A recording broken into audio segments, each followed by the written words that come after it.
আসসালামু আলাইকুম।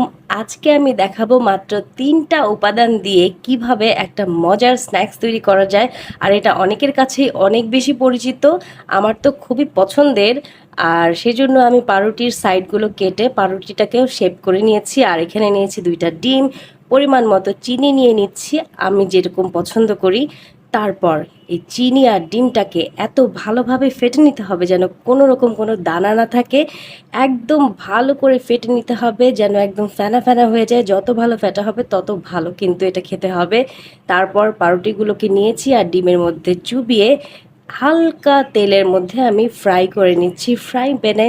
ব্যাস হয়ে গেল চটজলদি আমাদের স্ন্যাক্স। এটা সকাল অথবা বিকেল অথবা সন্ধ্যা যে কোনো সময় খাবার জন্য একদম পারফেক্ট একটা স্ন্যাক্স। আমাকে কিন্তু আমার আম্মু ছোটবেলায় এটা অনেক সময় টিফিনেও দিত আর আমি খুবই পছন্দ করতাম। সবাই ভালো থাকবেন, সুস্থ থাকবেন। আল্লাহ হাফেজ।